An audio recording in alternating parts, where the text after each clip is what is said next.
老黄，我叫秦战，上面派来的支教老师不是来学你们这儿的封建礼教的，都给我站好。老师，表儿，你给咱考考他。老师，请问您可懂古儒之道？没人比我更懂古儒。哼，那是愚民之术，那是给皇帝当狗用的。你说什么？怎么还摔东西？落后山村真把孔子当圣人啊！看来我除了扫盲，还要破除封建礼教。老黄，你也坐下听。此人虽狂，但一眼看穿儒家弊端，话语直指人心，绝非凡人。小爱同学，今天的天气？精灵，现在晴，预计上午12点有雨，外出记得带伞哦。天气不好，小何去刨些土豆炖了。好的，老师。刚才是谁在说天气？小爱啊，凹瞧瞧我，怎么说呢，就当是小鹦鹉吧。臣昨晚观天象，今日绝无下雨可能。你这老头还能比天气预报准啊？这，敢问先生是用的什么观星啊？说了天气预报，别捣乱。你们大人先出去抽根烟，我单独给孩子们摸摸底。烟咋抽？小友看到那个穿着气度不凡的老头，为何不跪？先生说了，现代社会人人平等，为何要跪？连个家奴都如此狂悖，若让此人得势，大明危矣。你听听，这就叫话糙理不糙。咱早就看那帮腐儒不顺眼了。此人言语狂悖，竟敢辱没上尉和孔圣。臣刚才瞧了，那分明是个白盒子，他却说是鹦鹉，这是欺君啊！白盒子会说话，神了二虎，把户部和应天府的人给咱叫来，查查他的底细。陛下，应天府查无此人，18省皇册没有此人的记录。中山是禁地，连只鸟飞进来都有记录。这房子昨天还没有，今天就有了。瞎子还能预测天象？上面派来的，这不会是神仙吧？陛下，天下初定，百姓尚有饿死，当务之急是搞粮食，而非求仙问药。这人若是妖道，大明危矣。这老黄进来吧，中午在我这儿吃，待会儿还要下雨，等雨停了再走。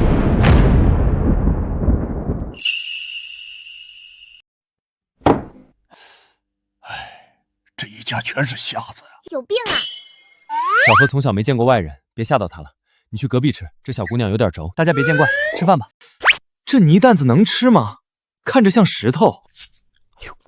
吃啊，虽然是粗粮，但顶饱。你要有个好歹，我酒足就没了。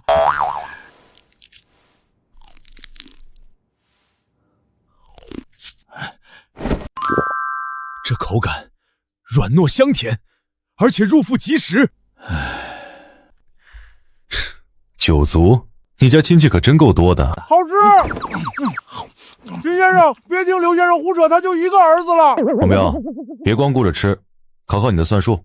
先生请出题。后院那块地只有半分，我刚才摸着收成大概是250斤，你算算，如果是1亩地，能产多少？半分是250斤，1亩是10个1分，那是20个半分，折合1亩乃是5000斤。大明上好水稻，亩产不过300斤，5000斤，5000斤！你这祥瑞能产5000斤？我是来支教的，不是来扶贫的啊，大哥。系统让我自给自足，你该不会打我土豆的主意吧？老黄，你喊什么喊？别说没吃过土豆，我不信哈。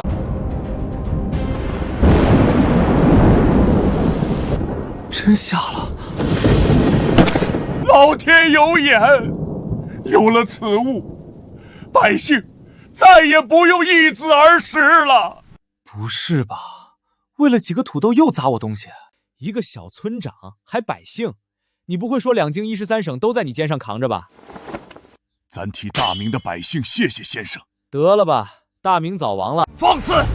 竟敢诅咒大明！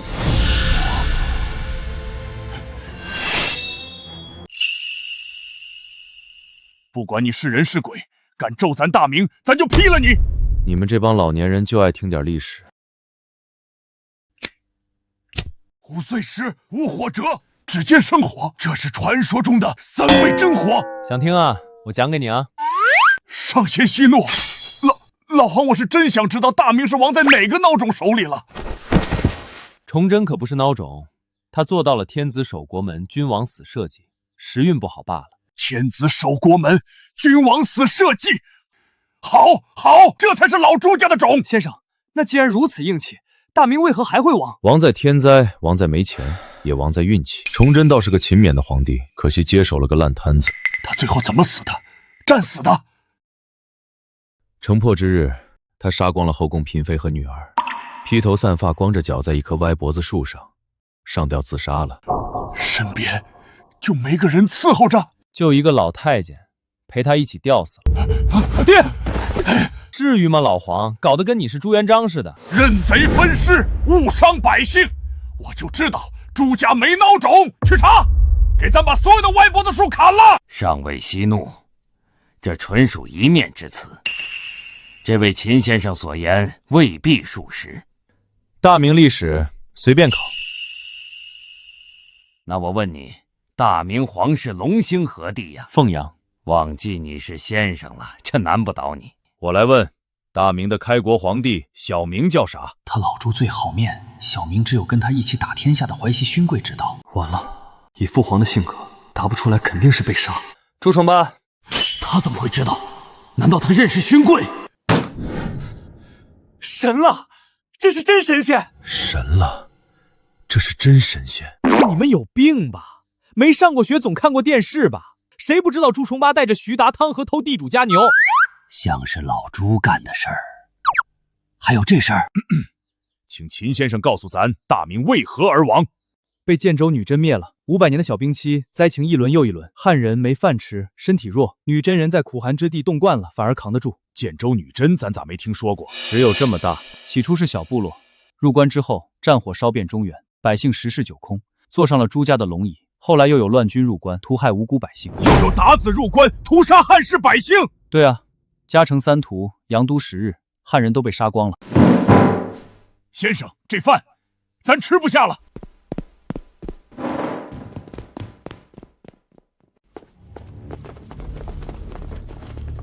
二虎，臣在。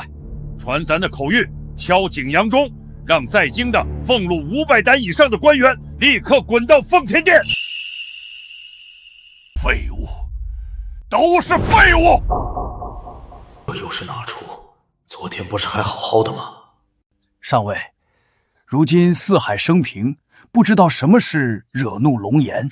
升平，屁的升平！调大宁卫、辽东都司所有兵马，即刻启程，直捣北境，把那个叫建州女真的部落给咱黎庭扫穴，连只耗子都别留下。上尉，不可啊！建州女真不过是蛮荒之地的一个小部落，人口不足10000人。调动2地大军去打个村落，劳民伤财呀！是啊，上尉，如果传出去，怕会被万邦耻笑我大明气量。父皇，确实不可。老朱最听他大儿子的话，儿臣以为大宁和辽东的兵马不够，儿臣提议，再加上太原的晋王3位，西安卫的兵也得用上。疯了，疯了！老朱家的人集体中邪了。先生，咱能信得过你吗？这事儿，臣定当竭尽全力，保证大军吃饱喝足。不是北伐大军，是我大明过几年要有灾年，朝廷要备粮。灾年备粮，这是户部的看家本事。这简单啊，需要准备多少担粮草？500年的。陛下放心，朝廷自有定制，区500啊，500年。没错，是500年。历朝历代哪有囤500年粮的？你们老朱家要攻打天庭啊！500年粮草，便是把大明地皮刮3尺也凑不出啊！这天下哪有500年的灾呀？臣奉旨调阅弘文馆史料，发现有唐以来北方温度的确越来越低，500年的小冰期可能为真。刘二，儿臣在。既然中书省哭穷，那这粮草的事儿不用他们管了，你亲自带人去查太仓、军仓，把大明所有的家底一笔一笔给咱核清楚。老朱编出小兵计，原来是想夺我的权。陛下，不可！咋？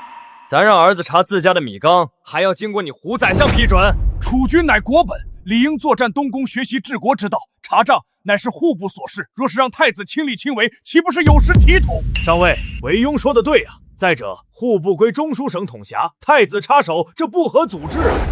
请皇上三思。请皇上三思。牵着一个个都不想放权，要是咱走了，彪儿可压不住他们。依你们吧，早晚有一天把他们全杀了。陛下，为啥不去问问秦先生有啥主意？你小子脑子什么时候这么灵光了？给咱找2坛好酒，去中山。童文庸，老师，何事？你不觉得上尉今天有点异常吗？他老朱想一出是一出。神爷，我听说今天这样是因为遇到了高人，随我前往一探究竟。所以说那个姓胡的本来是你请来的账房先生，现在仗着资历老，反而不肯放权给少东家查账。对，这点小矛盾，喝顿酒聊开了不就完了？聊不开。那老小子现在鼻孔朝天，咱看他是想造反。你这遭遇跟大明朝那个胡惟庸案简直一模一样。哦，那个胡惟庸最后咋样了？把胡惟庸杀了，夷三族，前后杀3万多人。斩草除根是咱的作风。先生，那宰相没了，皇帝是不是就能放开手脚，把国家治好了？大明的后世皇帝为了偷懒，弄出了个内阁和司礼监，结果就是太监和文官狗咬狗，皇帝被架空。被架空？最奇葩的一个叫嘉靖，爱修道；一个叫天启，当木匠，俩人都20几年不上朝。先生，那既要废了宰相，又要儿孙能掌权，就没办法了。找几个无品无级的处理军国大事，皇帝让干嘛就干嘛，不听话随时让他滚蛋，因为他没品行，滚了想造反都没门路。无品无级，这就是天子家奴。先生，您真是大才。皇爷，此人妖言惑众，绝不可信呐！我就讲点历史知识，你们至于这么激动吗？陛下，此人诅咒大明，当千刀万剐。他们竟然叫你陛下！胡闹，简直是胡闹！老黄，别以为山沟沟是法外之地，你知不知道建国以后称帝的都什么下场？建国以后，难道是指上界天庭建立之后？敢问先生，都是什么下场？前几年大巴山有个神棍自封皇帝，还封了3宫6院，结果呢，官方都没动。附近碧桂园去了俩保安，半个时辰连皇帝带大臣全插走了。两人灭一国，就是他撺掇的老朱夺权。这碧桂园保安比大明卫士强大万倍。还有个更逗的，在村头登基，刚念完诏书就被连锅端了。你们是封闭，不是独立。先生此言差矣，但若是我们这儿有100万之众呢？哪怕是100万头猪，那2个保安也得抓上一阵吧？只要这瞎子有一点漏洞，我就立刻死谏上位，把这妖人砍了，永绝后患。真有100万？听说过氢弹吗？不用多，就1颗。甭管你是100万还是500万，不管是人还是猪，瞬间消失。这就是先人的手段，100万大军如蝼蚁般弹指可灭。我知道你们这儿条件艰苦，但也别做那些称王称霸的春秋大梦。上面让我来支教，我可以顺便带你们搞搞生产。一派胡言，无耻小儿，信口雌黄！难不成你是神仙？胡夏，胡会计，秦先生就是神仙，他这里1亩地能种出5000斤粮食呢。什么？5000斤？大半夜整这死处，不会是故意演我的吧？难道我的土豆真保不住了？不管了，先转移矛盾。你就是胡会计啊？你的事儿老黄都告诉我了，有点矛盾说开不就行了？等他退了，我推荐你接他的位。我从来都没这想法啊！胡会计一片忠心，日月秦先生说你可以接咱的位置。有人害我！秦先生，几个孩子就托付给你了，咱改日再来拜访。你们也回吧。老黄，你别生气，到时我推荐你去上面任职。检测到宿主完成初始任务，奖励宿主1学生理解力加倍，2现代化医疗设备。还是看不见，不过理解力加倍，这样教孩子们就能事半功倍了。他们早点学成，正好可以帮助建设大明村。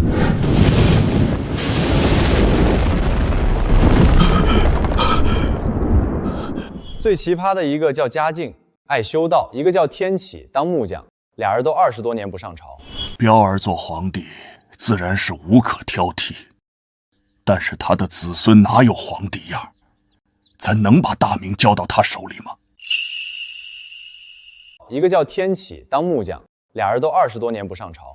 彪儿做皇帝，自然是无可挑剔，但是他的子孙哪有皇帝样？咱能把大明交到他手里吗？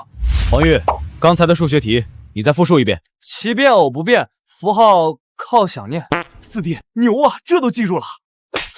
我的祖宗哎，那可是燕王殿下的手啊！你不想活了？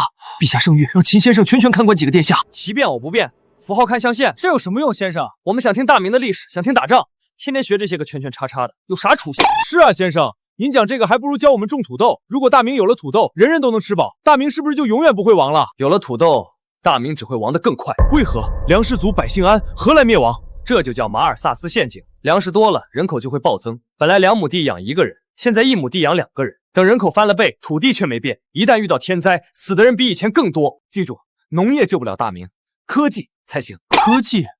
就是这些奇变偶不变？对，就是物理和数学。给我一个支点，我能撬动地球。今天我先教你们滑轮组，学会了它，4两拨千斤，凡人亦可拥有神力。几根破绳子，几个烂轮子，就能拥有神力。百无一用是书生，秦先生真是读书读傻了。几根破绳子，几个烂轮子，就能拥有神力。百无一用是书生，秦先生真是读书读傻了。先生，我不学了，这些线啊圈啊的都是工匠干的贱业。是啊，先生，这奇技于妙，学了也丢人，不如马刀弓箭来的实在。这群人信息太闭塞，脑子里全是打打杀杀，是时候跟他们讲一下近代史了。铁骑冲锋，你们还活在旧世界里。100年前有一场八里桥之战，当时的蒙古亲王集结了3万精锐骑兵，那是东方最强的冷兵器部队，视死如归的冲向几千个西洋人，肯定把洋鬼子踩成泥了。骑兵全军覆没，对方阵亡5人，人家手里拿的是线膛枪，推的是阿姆斯特朗炮。你们的血肉之躯在工业机器面前就是排队送死的活靶子。更惨的还在后面，东边的弹丸小国东夷靠着学西方的工业完成了改造，攻破了咱们脚下的这座金陵城。他们在金陵屠城6州，杀了我同胞30万啊！什么？无论男女老少，怀孕的女人被他们凌辱，襁褓中的婴儿被刺刀挑起，秦淮河的水都被染红了。我要杀光他们！拿什么杀？靠嘴吗？尊严只在剑锋之上，真理只在大炮射程之内。想要不被屠杀，想要报仇，就给我把这奇迹运销学通透了，造出比他们更硬的钢，更狠的炮。先生，这事不是发生在大明后代吧？造出比他们更硬的钢，更狠的炮。先生，这事不是发生在大明后代吧？不是。之所以会这样，就是因为科技落后。当别人在搞工业革命造机器的时候，我们却在搞闭关锁国。北边的鞑子为了坐稳江山，搞文字狱，搞八股取士，把人的脑子都锁死了。结果呢，举国上下全是磕头虫，洋人一炮轰过来，连怎么还手都不知道。关外势力该诛！别光骂关外势力，苍蝇不叮无缝的蛋，根子还在朱家自己身上。那几个奇葩皇帝，几十年不上朝的，炼丹修仙的，做木匠的，上梁不正下梁歪，朝廷党州不断，贪官横行，百姓饭都吃不饱，是大明自己烂透了，才给了鞑子可乘之机。先生骂的中后期皇帝就是我的子孙，是我没有教好后代，才导致华夏沦丧，百姓被屠。是我的错，都是我的错，是我教子无方，是我害了天下苍生。大哥，不用太过苛责自己。大哥，这不怪你，那是后世的不孝子孙，咱们现在知道了，改就是了。以后你给咱一道密旨，让我的子孙监督以后历代皇帝。讲个历史鬼哭狼嚎的，不知道还以为你们是大明的皇亲国戚呢。一个个土豆都吃不起，还在那忧国忧民。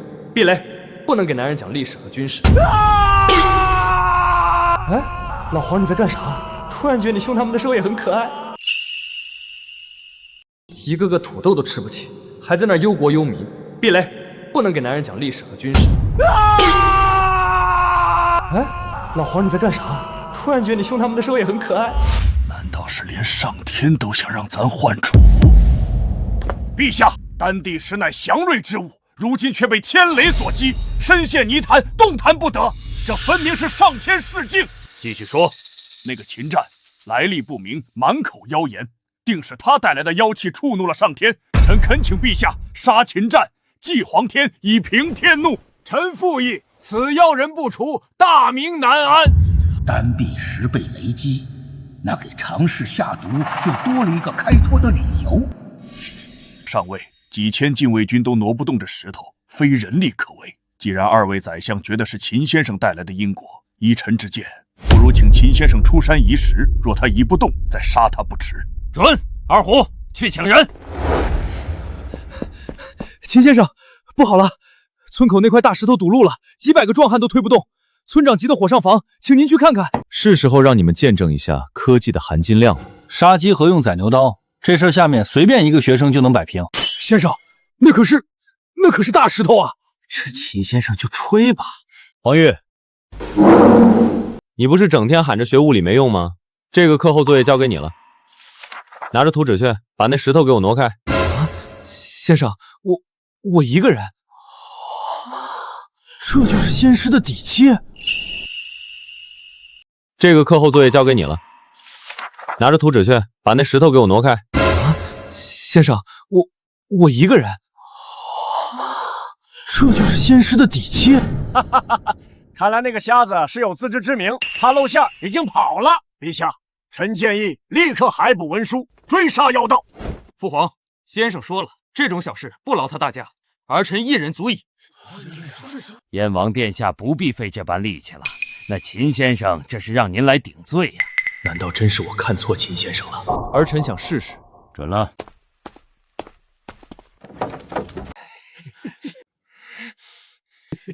给我起！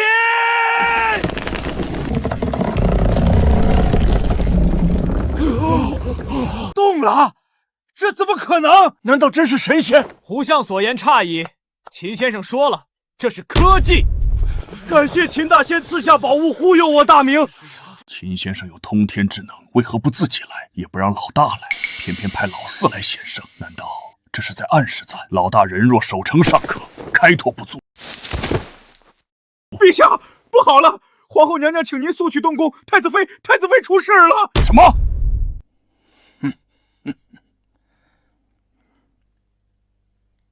恭喜吕大人得偿所愿，不知吕大人能否赏光府上一炬啊？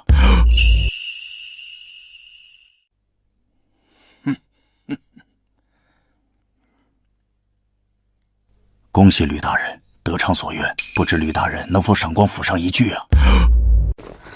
陛下，娘娘难产血崩，气血已尽，臣等无力回天了，请陛下节哀。废物，养你们何用？救不醒太子妃，你们全都去陪葬。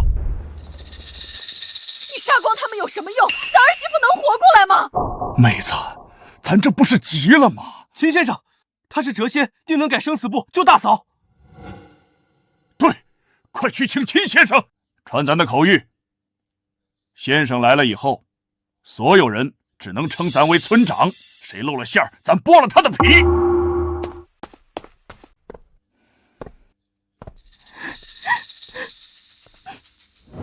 这里是不对劲。二虎，你是吃摩托车长大的吗？咋这么大牛劲儿，一口气跑10几里啊？先生，还请您快速施法救我家嫂嫂。还好有绝对感知，不然以后这工作没法开展了。皇帝，带我去你嫂嫂那里。皇家媳妇儿，我这是为了救你，真没别的意思。不可，这成何体统？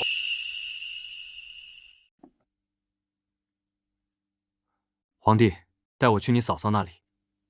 皇家媳妇儿，我这是为了救你，真没别的意思。不可，这成何体统？都给咱退下！谁敢拦先生，死！这是休克，还能救？千年人参汤都灌下去了都没用，喝一瓶子白水能救命？谁说让他喝了？秦先生肯定不会让嫂嫂喝白水的。对啊，我要给他扎针，把白水注入身体。看来这秦战是个江湖骗子，正好替我背锅。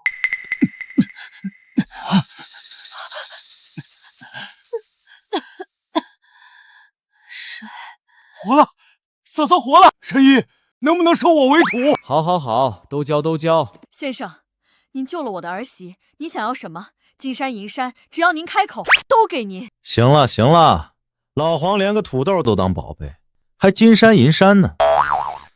我是来支教的，救死扶伤也是本分。宿主救治关键人物，获得信任，视力恢复20%，奖励蒸汽机全套图纸。太好了！二虎，先送先生去隔壁厢房休息，好生伺候。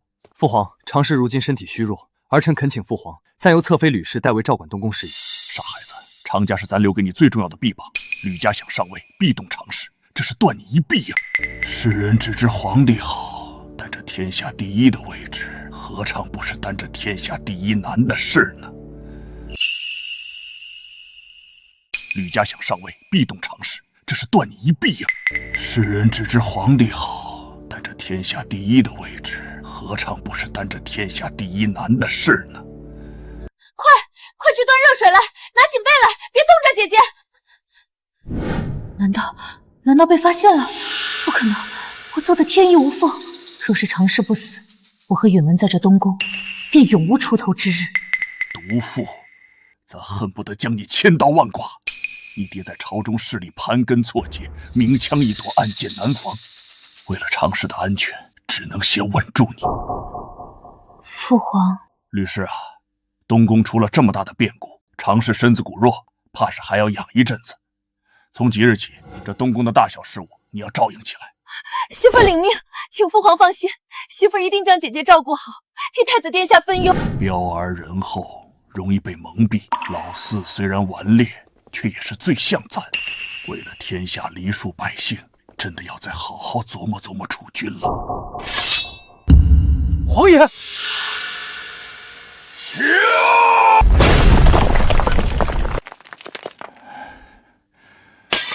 如果不是知道后世子孙里有嘉靖和天启两个奇葩，咱万不会动这易主之心。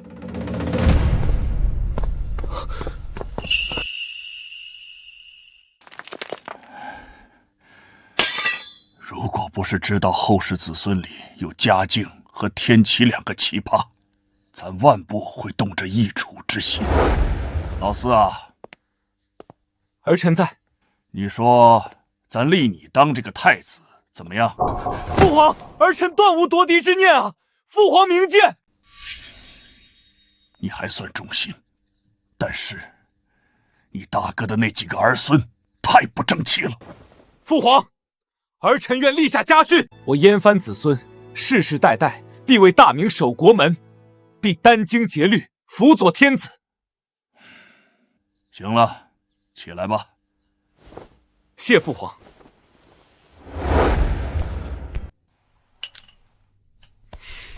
老黄，调皮。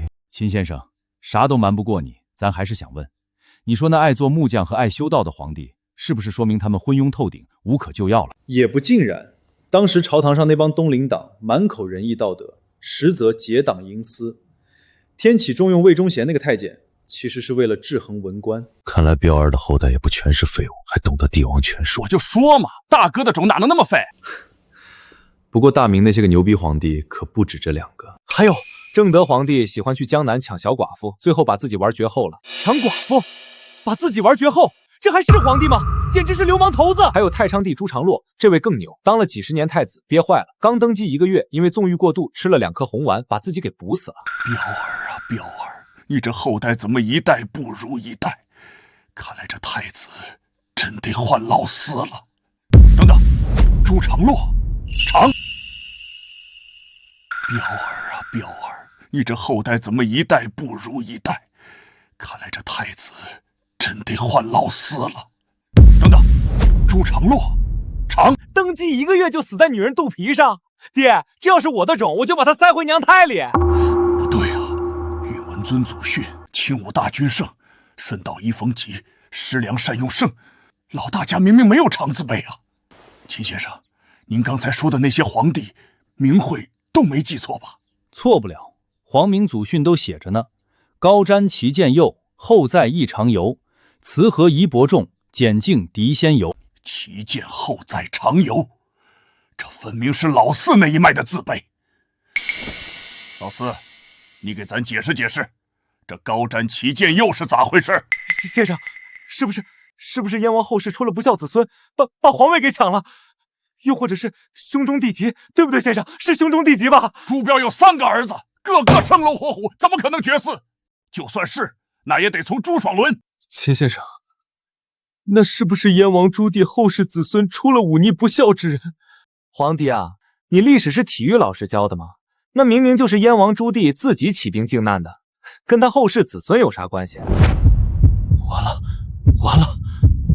洪武31年，朱元璋驾崩，他孙子建文帝萧藩太狠，把朱棣逼急造反清君侧了。所以啊，后面那些奇葩皇帝全是朱棣的种。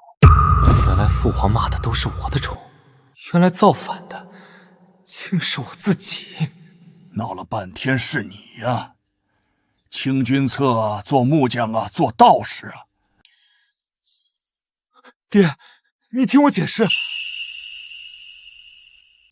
闹了半天是你呀！清君侧啊，做木匠啊，做道士啊。爹，你听我解释。老四，别怪爹心狠，你大哥的江山不能乱。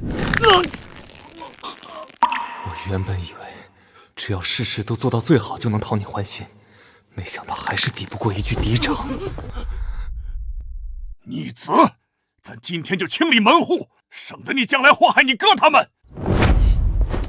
也只有秦先生敢这么对皇爷，换做别人早就被灭族了。老黄，孩子不就是历史差了点吗？你别只用暴力解决问题。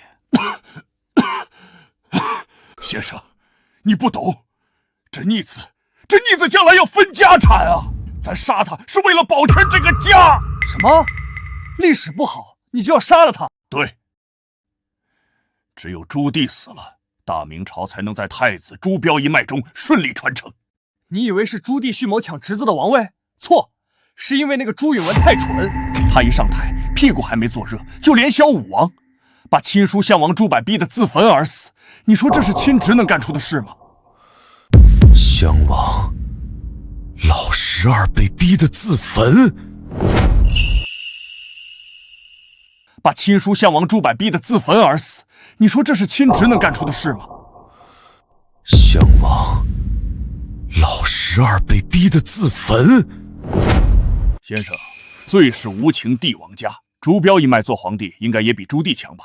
他就是个带兵的粗人，只知道杀人，懂什么治国？粗人？老黄，你这历史不行，眼光也太局限了，难怪连胡会计那样的小问题都解决不了。老四朱棣那是为汉家守国门的千古一帝，你说他不懂治国？他修永乐大典，续中华文脉，这是文治；他派郑和七下西洋，引万邦来朝，这是威仪；他更是5次亲征漠北，打得乱军闻风丧胆。可怜的朱棣一生都在渴望得到朱元璋的认可，但朱元璋就像瞎子一样。修大典，下西洋，五征漠北，天子守国门，好啊，这才是咱老朱家的种。原来老四才是最像咱的那一个，难道真的是我忽视了他？我一直都在渴望父皇的认可，却没想到这份认可竟来自一位只有几面之缘的秦先生。有先生此话，我死而无憾了。朱棣的功绩甚至盖过朱元璋了。朱元璋再造华夏，功绩盖世。不过朱棣的功绩在哪个朝代都能排上号，给个太宗的庙号一点也不过分。这么说，他朱老四倒是朱家的麒麟儿了。给个太宗的庙号一点也不过分。这么说，他朱老四倒是朱家的麒麟儿了。父皇，您认可我了，那皇位还是你大哥的。检测到宿主再次突破成就，视力恢复10%。太好了，讲个历史就突破了，讲历史那么好用，那我接着讲讲。不是哪一脉人不行，而是封建社会的制度不行。先生，这是何意？通俗点说，皇帝权力太大了，没有约束，想干什么就干什么。明君还好，遇到个昏君就是国家级的灾难。那怎么办？好办，把皇帝干掉就行。秦先生，这话可不能乱说。开个玩笑，你们至于这么夸张吗？放在古代，最好的办法就是成立军机处，给皇帝配上秘书班子。对，先生说过，军机处的官无品无级，就是皇帝的家奴，所有的文件直接绕过宰相，下发到6部。这是在教咱如何收拢皇权，如何兵不血刃的废了胡惟庸啊！老四，要杀你，咱心里是不舍的，可你夺了你哥的位置，这咱更不能忍。这些历史常识在这里连皇帝这样的少年学生都不知道，我得想办法给他们安排上电视，给他们科普知识。秦先生，多亏了您，咱老黄才知道了这些呀！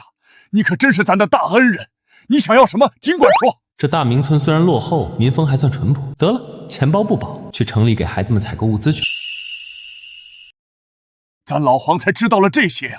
你可真是咱的大恩人，你想要什么尽管说。这大明村虽然落后，民风还算淳朴。得了，钱包不保，去城里给孩子们采购物资去。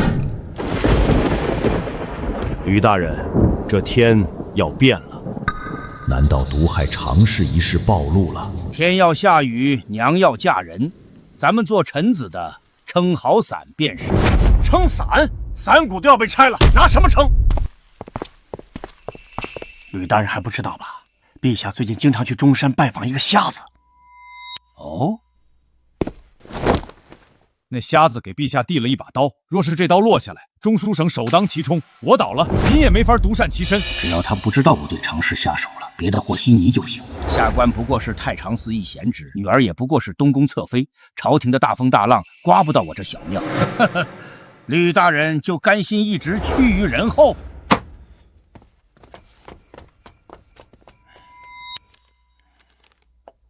只要毒死秦战，我保你女儿登上皇后大宝。朝堂之上，你我互为犄角，我要保住相权，你要保住东宫，咱们两家这叫共天下。胡相，您位高权重，我不过是东宫家奴，我想帮您也使不上力气。你要保住东宫，咱们两家这叫共天下。胡相，您位高权重，我不过是东宫家奴，我想帮您也使不上力气。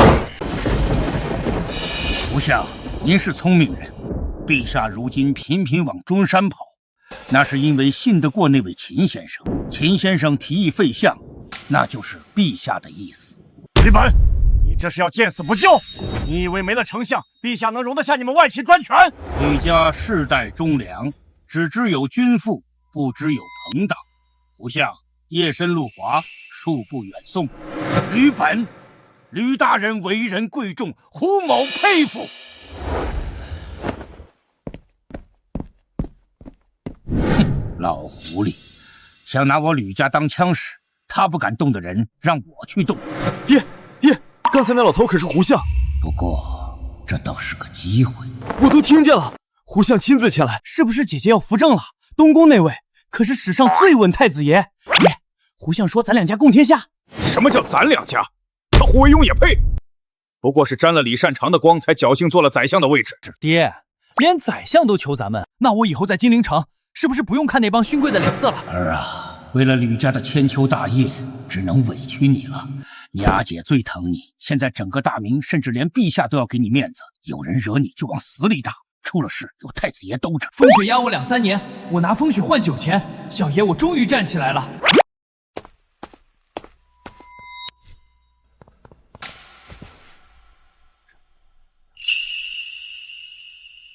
风雪压我2、3年，我拿风雪换酒钱，小爷我终于站起来了。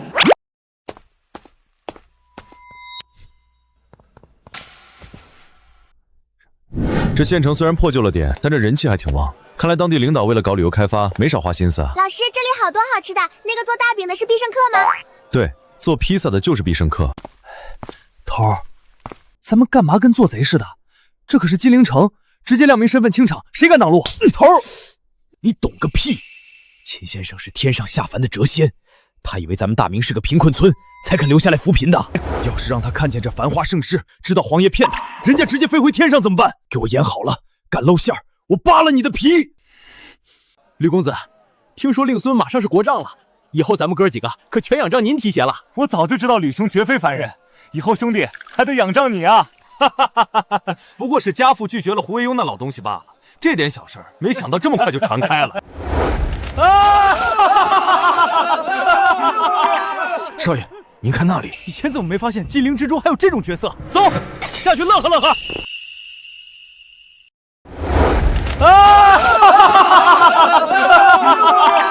少爷，您看那里，以前怎么没发现金陵之中还有这种角色？走，下去乐呵乐呵。老师，有坏人！一股子酒精味儿，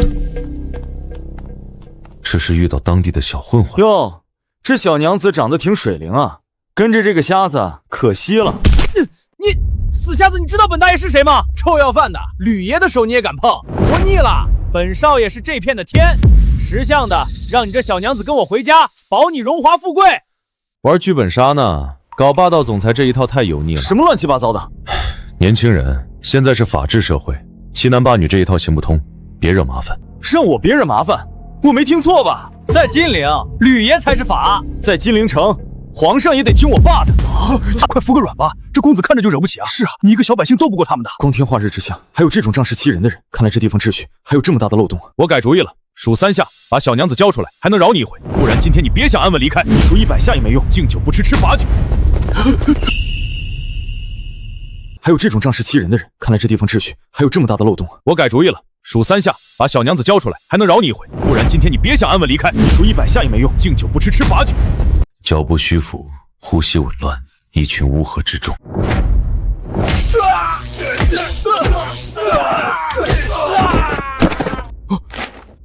你是人是鬼？怎会使用雷法？快上！妈的，下黑手！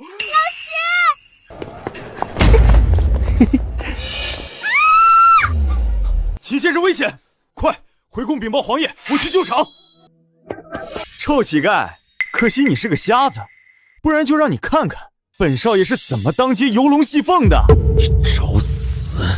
老爷，您这招妙啊，用少爷做引子，再借刀杀人。你呀，跟着我没少学东西。现在金陵城应该乱了吧？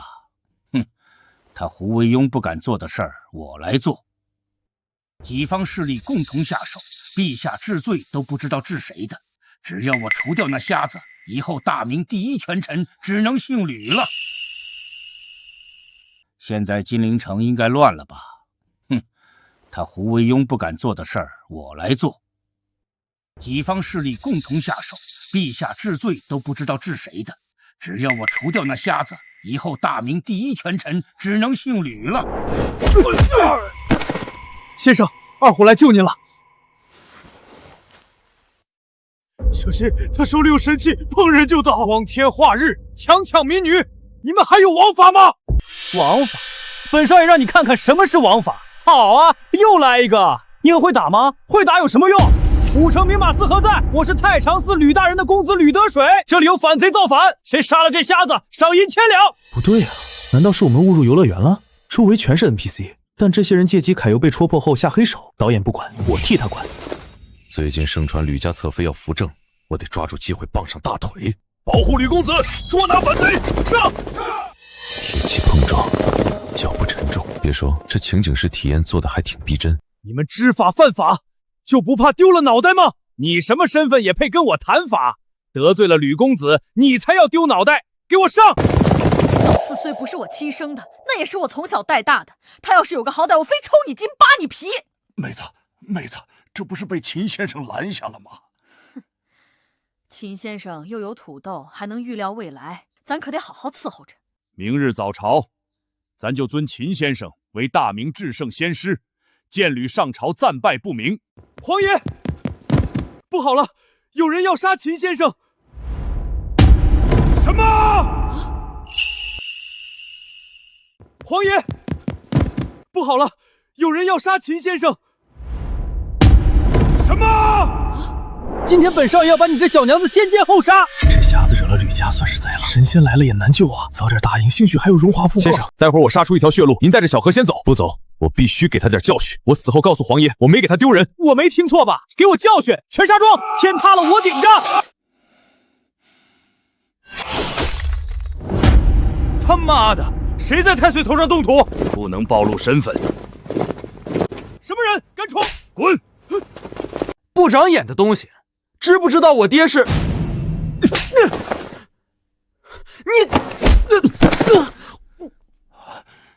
先生受惊了，是咱来晚了。老黄啊，这人不简单。不管你是谁，我们吕家都不是你能得罪得起的。哦，老黄，我弄明白了，这个人应该是混进 NPC 里的纨绔富二代，不是你这个村长能惹得起的。NPC 原来是个村长，竟然敢这么对我！我要杀光你们全村！狗东西，官宦子弟就可以为所欲为，草菅人命吗？官宦子弟就是可以为所欲为！反了，我看是谁吃了狗胆，敢当街殴打官眷！原来是个村长，竟然敢这么对我！我要杀光们全村！狗东西，官宦子弟就可以为所欲为，草菅人命吗？官宦子弟就是可以为所欲为！反了，我看是谁吃了狗胆，敢当街殴打官眷！救下吕得水，杀掉秦琛，一箭双雕。光天化日，殴打朝廷命官家眷，来人，将这群乱党拿下，如有反抗，格杀勿论。胡惟庸怎么也掺和进来了？看来是有人在背后下棋。此人有些熟悉，好强的气势。先生是胡会计，好威风。先生，胡会计说咱们是乱党，要格杀勿论呢。我说今天怎么遇上了这档子事？原来是你们两个内斗，把我当炮灰了。先生小心！拿开，这道具做的不够逼真，铁锈味太重了，容易破伤风。这是什么指令？好深厚的内力，这瞎子果然是妖道。胡会计，你是来给这姓吕的撑腰的？作为村干部，勾结恶势力，这就是你的觉悟？放肆！本相乃当朝宰相，什么会计？行了行了，别入戏太深。什么宰相不宰相的？你们大明村的怎么个个都这么大官瘾？胡会计，你是来给这姓吕的撑腰的？作为村干部，勾结恶势力，这就是你的觉悟？放肆！本相乃当朝宰相，什么会计？行了行了，别入戏太深。什么宰相不宰相的？你们大明村的怎么个个都这么大官瘾？无知狂徒！本相统领百官，代天御民，便是陛下在此，也要敬我3分。哦，胡相的意思是，你的权力比陛下还大。这声音怎么也有些熟悉？你是何人？藏头露尾！我只是老黄的一个远房亲戚，我就想问问，如果今天陛下要你退兵，你退是不退？陛下身居宫中，这京城的防务钱粮刑名皆在中书省手中，将在外，君命有所不受。今日这妖道意图谋反，本相是为了大明江山清君侧，杀了他，陛下只会赏我。杀了他！胡伯伯救我！老黄啊，看见没？这就叫尾大不掉。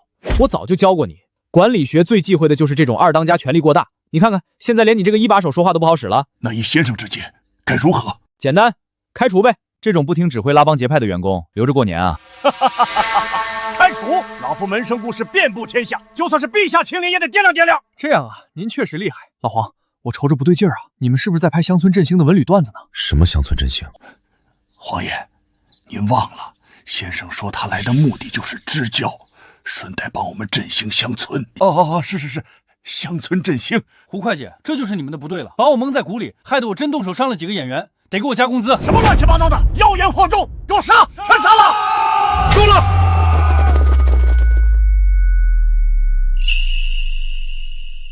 胡会计，这就是你们的不对了，把我蒙在鼓里，害得我真动手伤了几个演员。得给我加工资！什么乱七八糟的，妖言惑众，给我杀！全杀了！够了！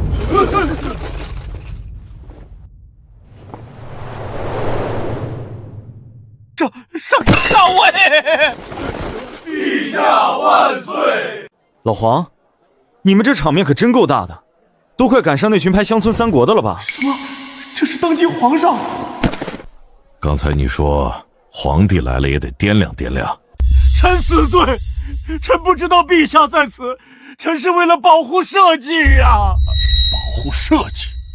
你是为了保护你手中的权力吧？你说中书省就是天，那咱算什么？臣不敢，臣不敢！自今日起，大明废除中书省，罢黜丞相一职。6部尚书直接向朕汇报，令设军机处，选拔内廷大学士入职，贵授笔录，专办军国大事。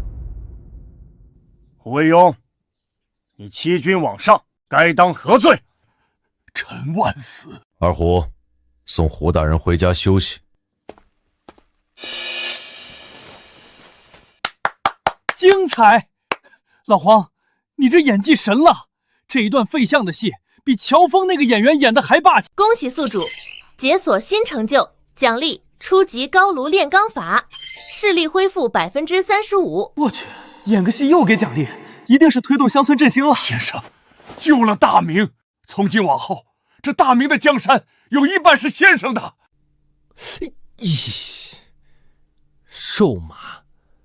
我不让你加演员费了还不行吗？任期满了，得去别的贫困地区支教。先生别走，咱真舍得给你花钱。我不让你加演员费了还不行吗？任期满了，得去别的贫困地区支教。先生别走，咱真舍得给你花钱。宝贝，可是我花了5万2白银买的。秦先生，昨日街头那场戏，多亏您指点，村里没啥好东西，这是祖传的物件，当是给您的谢礼。来就来，还破费干什么？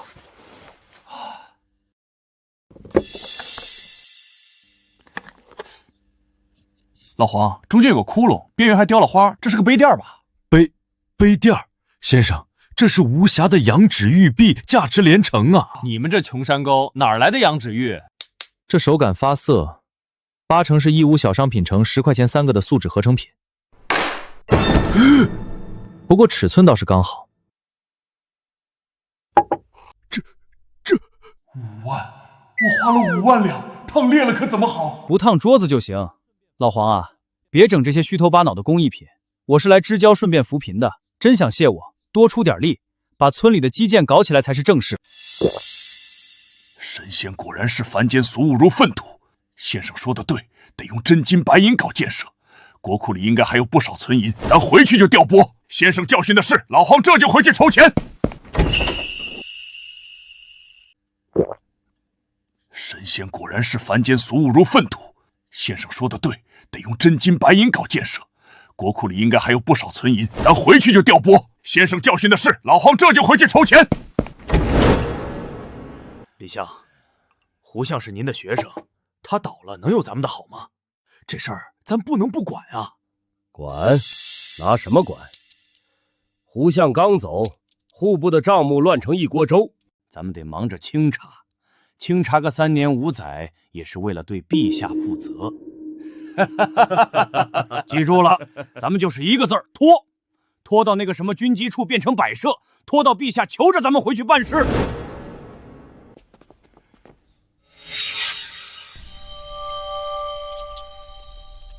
这就是大明的国库，耗子进来都得含着眼泪走。父皇，户部尚书说，去年的税银还没收上来，各地都在跟户部借钱。放屁！江南富庶怎么可能没钱？是李善长那个老东西在卡咱的脖子。父皇，我去抄了李善长的家，抄了他一个，还有千千万万个文官，他们这是在逼宫。没钱，军机处就是个笑话，还没开始就输了吗？同学们，今天我们讲宏观经济学的基础——财政税收。税收体制崩溃，也是大明朝覆灭的重要原因之一。同学们，今天我们讲宏观经济学的基础——财政税收。税收体制崩溃，也是大明朝覆灭的重要原因之一。不过这一弊端被后世雍正皇帝革除了。第一，废除人头税，以后不管你家生几个孩子，如果没地都不用交钱。先生，人头税乃是国之根本，废了吃什么？把这笔税加到土地上，谁的地多，谁就多交税，这就叫摊丁入亩。第二，不管你是当官的还是秀才举人，只要有地，统统交税，不交税那就没收土地。好，这招太损了，但我喜欢。那些当官的家里几千亩地，1文钱不交，我都看着眼红。官绅一体纳粮，这是要挖了全天下读书人的祖坟啊！雍正皇帝起初也不敢，但是他手下有个叫李卫的把事儿办成了，从此税收多了好几成。咱也能干！疯了，彻底疯了！官绅一体纳粮，摊丁入亩，这是要革我们的命啊！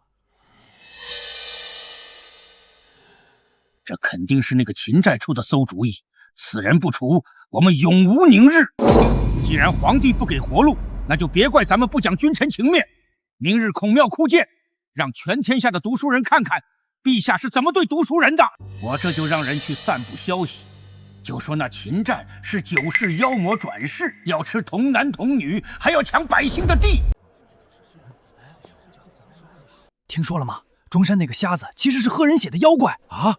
不是神仙吗？什么神仙？他是来吸咱们阳气的。皇帝被他迷住了，要把咱们的地都收走，给那妖道修道观。听说了吗？中山那个瞎子其实是喝人血的妖怪啊！不是神仙吗？什么神仙？他是来吸咱们阳气的。皇帝被他迷住了，要把咱们的地都收走，给那妖道修道观。先生啊！陛下听信妖言，与民争利，大明要亡国了！陛下，若不杀妖道秦战，不收回成命，臣今日就撞死在这儿，以此血荐。你们这是逼宫！臣等是为民请命，杀不得。这一杀，朕就真成了桀纣之君。读书人的笔杆子能把咱写成千古罪人。先生，你还有心思吃瓜？外面都翻天了，他们说您是妖道，说咱是坏人。这就叫舆论战，他们掌握了话语权，所以能随意诋毁你我。那怎么办？杀？不是你一个小村子，怎么动不动就杀的？你得学会占领舆论高地。舆论高地？平时就属你机灵，我要你组织一个大明丐帮宣传队。丐帮干啥？编段子，编顺口溜，怎么通俗怎么来，怎么顺口怎么来。得令，这活我熟。先生，这就行了。几个叫花子能斗得过村里的大官？老黄，永远不要小看人民群众的力量。得令，这活我熟。先生，这就行了。几个叫花子能斗得过村里的大官？老黄，永远不要小看人民群众的力量。兄弟们，包子香不香？香也赏。吃了爷的包子就得给爷办事。这几天有帮读书人说中山那位秦先生是妖怪，要抢你们的地，你们信吗？二爷，咱们啥都没有，抢个屁呀！倒是那帮当官的，上次把我讨饭的碗都给踢了。对喽，那帮当官的不仅踢你们的碗，还占着几千亩地不交税，让你们连骚饭都讨不到。秦先生那是神仙下凡，他是来帮咱们穷人的。他说了，要让富人放血，穷人吃肉。都给我听好了，把这词儿给我背熟了，谁背得响，爷再赏一锭银子。跟我念，竹板这么一打，别的咱不夸，夸一夸李丞相，家底儿肥的赛王八。战龙田齐先请。没吃饭啊？大声点儿，要有节奏，要像骂街一样爽。再来，贪官富百姓苦，全靠宰相李善长。贪官富百姓苦，全靠宰相李善长。摊丁入墓是好法，地主放血百姓夸。摊丁入墓是好法，地主放血百姓夸。对，就是这个味儿，全都给我散出去！去茶馆，去闹市，去李善长家门口唱，把金陵城给我翻过来。摊丁入墓是好法，地主放血百姓夸。对，就是这个味儿，全都给我散出去！去茶馆，去闹市，去李善长家门口唱，把金陵城给我翻过来。诸位，那个秦战就是个祸国殃民的妖道，他蛊惑陛下与民争利，这是要断了咱们大明的气运啊！大家千万不要信那个什么摊丁入墓，那是骗局。可是听说这法子能免了咱们的人头税啊！愚昧，那是诱饵。等你们上了钩，他连你们的祖坟都给刨了。李善长心肠黑，家里银子堆成堆，占良田逼民反，还要百姓把税捐。摊丁入墓是青天，打倒贪官过好年。住口！哪里来的臭乞丐，竟敢污蔑当朝宰父！李相是两袖清风，清风个屁！我二大爷在李府倒夜香，说李善长家里连马桶都是镶金的。李善长大坏蛋，不交皇粮吃白饭。你们这是有辱斯文！斯文能当饭吃吗？我觉得这词儿唱得对，凭啥我有2亩地要交税，李相爷几千亩地一文不交？你对啊，这妖道不对，这秦神仙说的在理啊！原来是李善长不想交税，才编瞎话骗咱们。我们去李府闹！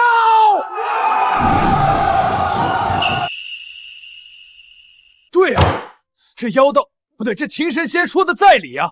原来是李善长不想交税，才编瞎话骗咱们。我们去李府闹！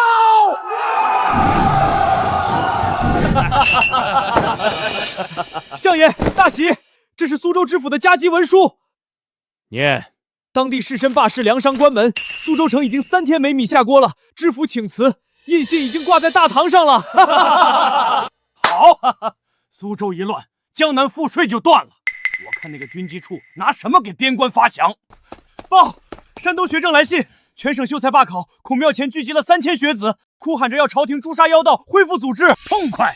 李相一出手，这大明的天就又变回来了。李相，如今九州震荡，社稷将倾。放眼满朝文武，除了您，没人能收拾这旧山河了。恭请李相出山，定国安邦。火候差不多了，陛下现在应该是焦头烂额，悔不当初了吧？老夫不过是陛下家奴，既然天下乱了，那老夫自然要出来为陛下分忧。北教进攻！姜还是老的辣，胡惟庸和李善长比差远了。李相英明，我等愿随李相死不用那么多人，吕大人随我去即可。人多了反而显得咱们逼宫，正好卖吕本一个人情。吕大人，令郎的事儿我已经安排妥当了。李相英明，我等愿随李相死谏。不用那么多人，吕大人随我去即可。人多了反而显得咱们逼宫，正好卖吕本一个人情。吕大人，令郎的事儿我已经安排妥当了。山东急报又是罢考的折子，右丞相李善长、太常寺卿吕本进谏。臣李善长参见陛下，参见陛下。李善长，你看看，山东罢考，江南罢市，就连京城的粮铺都关门了，这是要造反吗？陛下，臣早就说过，摊丁入幕乃是乱政，动摇国本。如今九州震荡，皆因此而起。没办法，你是宰相，统领百官，现在各地衙门都停摆了，你告诉朕没办法。陛下，大明已经没有宰相这个职位了，百姓心中有怨，读书人心中有气，臣也堵不住悠悠众口。陛下，外面都在传说是有妖道乱国，若是不平息民愤，恐怕那议卿之见该当如何？撑不住了，要妥协了。陛下，要想平息这场动乱，只需做3件事。哪3件？第一，立刻下旨废除摊丁入没和官绅一体纳粮的乱命，永不加赋。第二，撤销军机处，将批洪权交还中书省。还有呢？第三，将妖道秦战千刀万剐，传首九边，以谢天下读书人。陛下，只要您答应这3条，不出3日，天下必定太平。陛下，这是百官奏请的折子，陛下国事为重，请速作决断，否则臣怕这金陵的百姓要冲破宫门了。李大人此言差矣。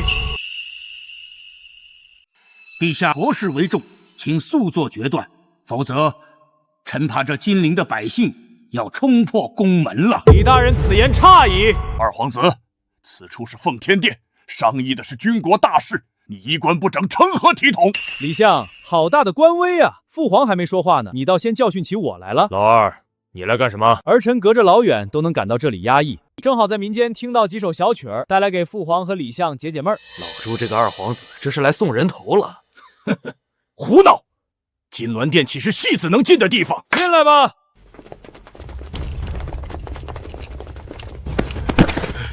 草民叩见皇上。别抖，把你们在街上唱的那段给李相演一遍，唱得好，重重有赏。李善长穿绸带，家里金银千万，表面清高装圣人，背地里是李怀诞。3000亩地不纳粮，还要百姓把命仓。摊丁入亩是青天，打倒贪官过好年。秦先生的手段太脏了！住口！污蔑，这是污蔑！二皇子，你竟敢找这种下九流的人来羞辱本相！羞辱你？你自己看看，这是山东江南百姓按了手印的万民书。擅长，这就是你说的民变和亡国之兆。陛下，臣是被蒙蔽的。够了，看来你是真的老了，耳聋眼花，连民心都听不见了。传旨，李善长年事已高，准其告老还乡。靠山山倒，靠水水流，只能靠自己了。连民心都听不见了。传旨，李善长年事已高，准其告老还乡。靠山山倒，靠水水流，只能靠自己了。我用新法子炼了一炉钢，打了个锄头，保准比你们整个大明村的钢铁都好。秦先生，这就叫钢？看着黑不溜秋的，还不如熟铁呢。老刘头，你懂个锤子，这是高碳钢，硬度不是你们那些破铜烂铁能比的。破铜烂铁，老夫这把剑乃是当年陛下乃是村长赏赐的宝剑，削铁如泥。今日老夫就要让先生见识见识，什么叫大明工匠的巅峰。二虎，拿着锄头，别动。看剑！断了，御赐的宝剑啊！恕你无罪。神铁，这是神铁啊！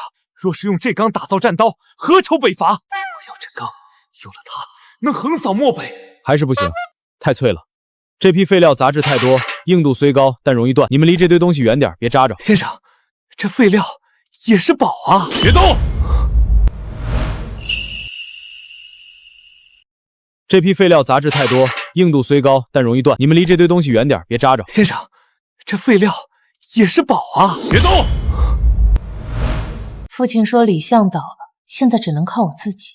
我得来看看这秦先生到底是何方神圣。皇帝，我警告你，这些生锈的铁片最是要命。先生，不就是扎破点皮吗？我以前打仗打架，身上全是口子也没事啊。那算你命大。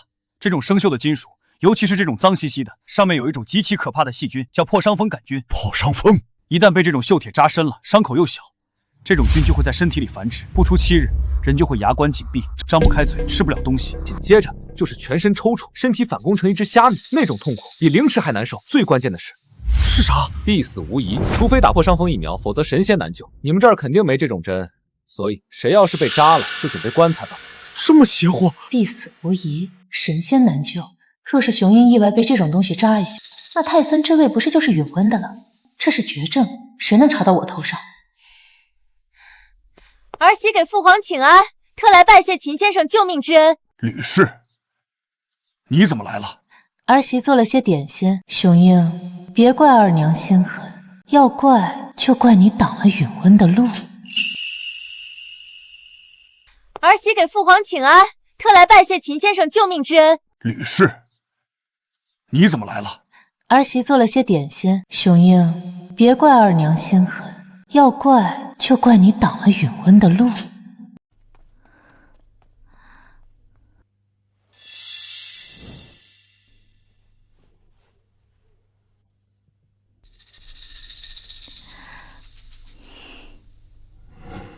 雄鹰，看二娘给你带什么来了？这是二娘亲手缝的大老虎，专门保佑咱们雄鹰长命百岁的。哇，大老虎，谢谢二娘。雄鹰，用力捏捏，这老虎还会叫呢。哎呦，好疼！怎么了？哎呀，流血了，是不是被木刺扎到了？老虎咬我。不疼不疼，二娘给呼呼。可能是里面的棉花干没挑干净，都怪二娘不好。这坏老虎，二娘拿回去修修，打他屁股。雄鹰乖，这点小伤，男子汉不哭哦。扎进去了，扎进去了，那种绝症没人能救。允文，娘为你铺平路了。扎进去了，扎进去了，那种绝症没人能救。允文，娘为你铺平路了。怎么回事？前2天不还好好的吗？怎么突然就高烧不退了？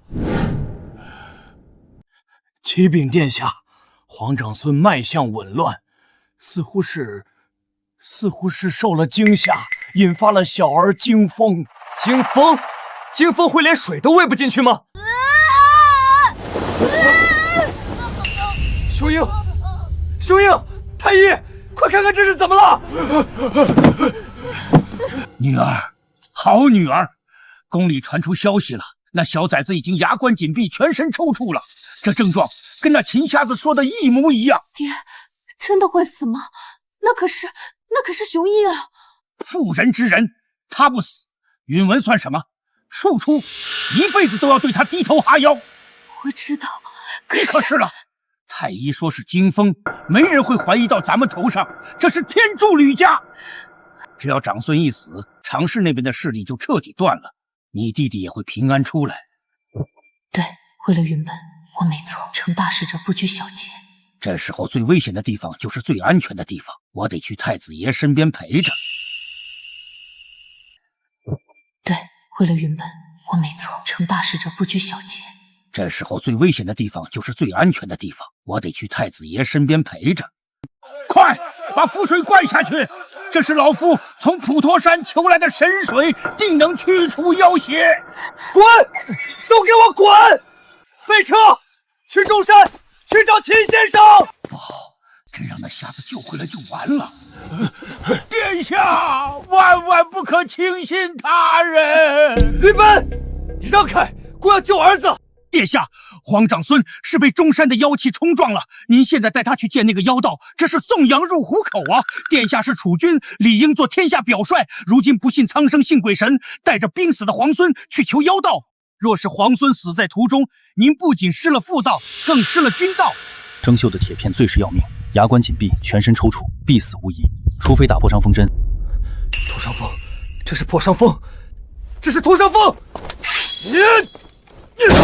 去他妈的君道！谁若拦我，便如此！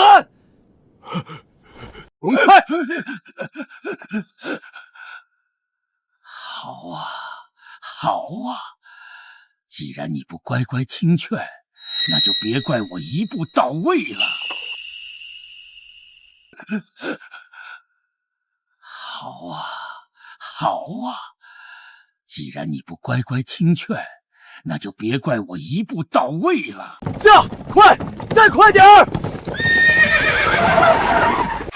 大胆！这是太子的车驾，杀，一个不留！来啊！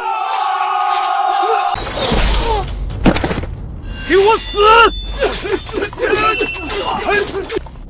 留2个活口，剩下的剁碎。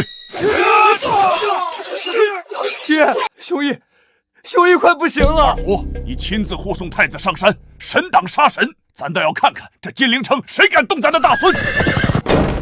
先生，救命啊！放床上，小何。高碳钢，车床废料。朱标，这针哪来的？是一个布老虎里。这针是先生炼钢时切削下来的废料，带有独特的螺旋纹和断面，硬度极高。这种东西只会出现在后院墙角。这不是意外。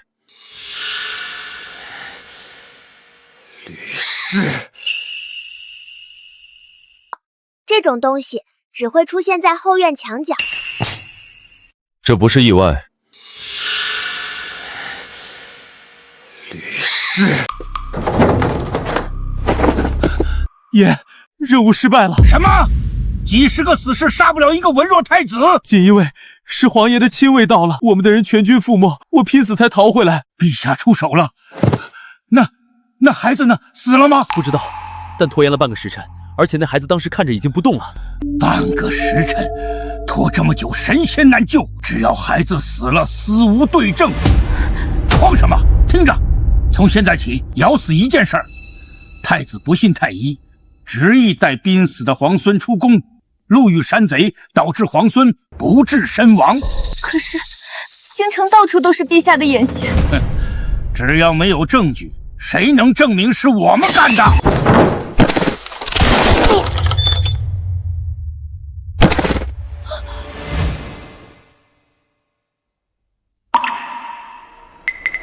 殿下，太常司卿吕本求见，他在宫门外跪了一早上了，说是要请罪，还要弹劾武城兵马司护卫不力。罪，他是来探听虚实的吧？宣他进来，只宣他一人。殿下，直接让咱砍了他不行吗？不用，那样太便宜他了。姑要让他自己把皮剥下来。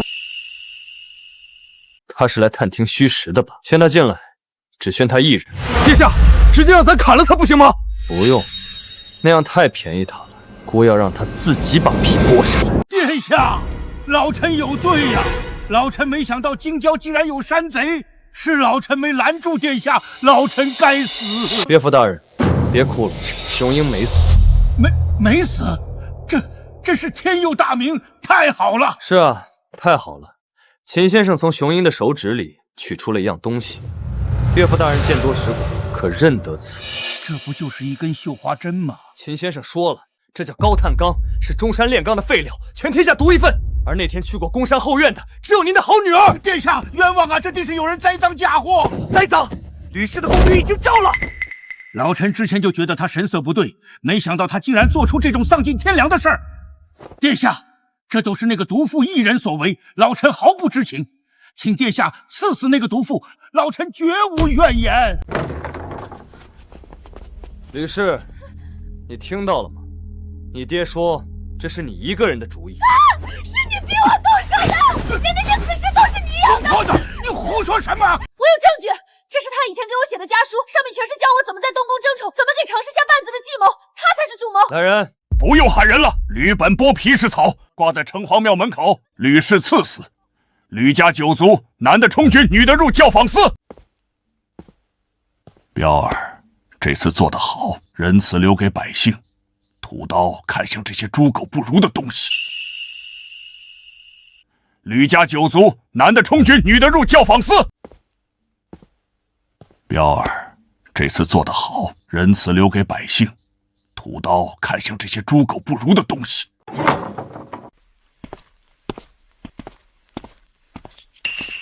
好重的腥味儿！老黄来了，村里杀猪了。啊，对，后山进了群野猪，伤了人，刚带人全宰了。对，他们全是畜生，不配为人。只是宇文还那么小，以后该怎么办？先生，血，全都是血。城里长大的孩子就是娇气，不就杀个猪吗？物理劳动是治疗一切精神内耗的良药。坐下。今天中午吃红烧肉，把这盆蒜给我剥干净，抠细点，别让我吃到蒜皮来。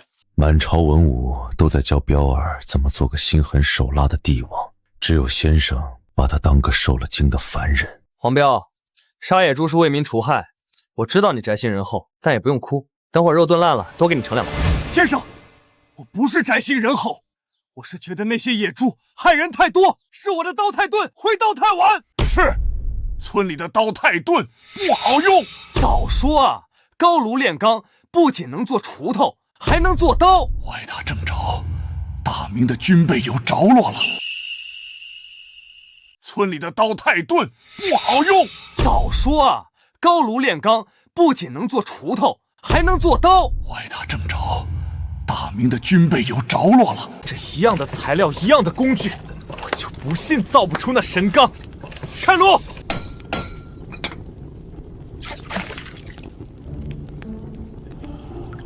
怎么回事？连个刀片都造不好，要你们神机硬铁匠何用？四爷，冤枉啊！咱们所有的步骤都是按照您说的做的，您和各位也都在旁边看着呢。刘先生，您看这东西和秦先生造出的锄头相比如何？断面粗糙，声音发闷。老铁匠，你放了多少石灰石去扎？什么石？小人炼铁只用木炭和铁矿。我的天，这就是我们和神仙的差距啊！四爷，你也别怪他们。我那天亲眼看见秦先生用了石灰石，我们家打了几辈子铁，从来没有听说过这种办法。这还不如我们原来造的。刘先生，那你说怎么办？用不上这种好东西，咱心里痒痒。没办法，如果让秦先生知道咱们用他给的东西杀人，肯定会大发雷霆。刘先生，那你说怎么办？用不上这种好东西，咱心里痒痒。没办法，如果让秦先生知道咱们用他给的东西杀人，肯定会大发雷霆。这就是我们和神仙的差距。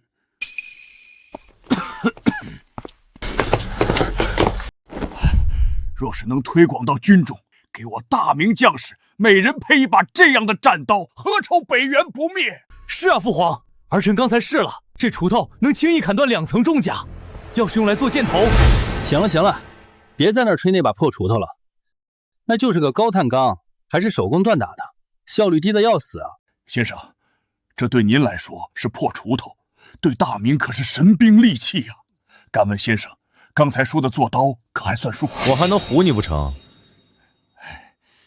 哎，齐先生答应给我们做刀了。你们这太落后了，我得想办法弄个机床，那才能制造更精密的机器。老黄，我们也该干点正事了。我要在中山手搓工业革命。工业革命？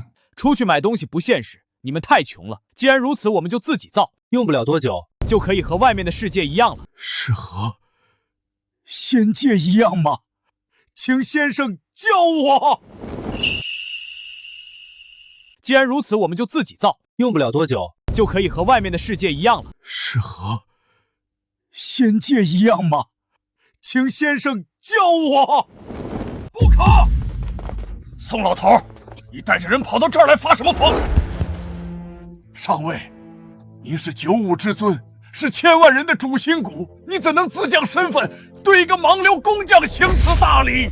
这老头，我刚把他捞出来，又急着来送死。宋师，秦先生有夺天地造化之大才，这机器能……什么大才？不过是奇技淫巧。你去请母后过来。先生教唆皇家子弟不读圣贤之书，却日夜讨弄这些喷火冒烟的铁疙瘩。古人云：有积事者必有积心。长此以往，皇室人人逐利，寡廉鲜耻，这天下的根基就毁在你手里了。老黄给村里人灌什么迷魂汤？怎么成他一个皇家就能影响全天下？老先生，你理解错了，这天下不是皇家的，村长也是人民群众选出来的，天下是人民的。是，让先生见笑。什么？大逆不道，妖言祸国！老夫就算是死，也要让全天下人看清你。陛下定是有他的苦衷，这是在授意我跟妖道拼了。好啊，我来就是为了给大明尽忠。四爷，你放开我！我不能让这妖道毁了大明根基。你们村连个土豆都没有，更别说一样像样的机器了。下地干活全靠人力刨，你跟我在这谈根基？君子固穷，只要礼乐尚存，即便宴糠宴菜，脊梁也是直的。饿死事小，吃节事大。放你妈的屁！只要礼乐尚存，即便宴糠宴菜，脊梁也是直的。饿死事小，吃节事大。放你妈的屁！粗鄙，有辱斯文！你敢辱骂圣贤之礼？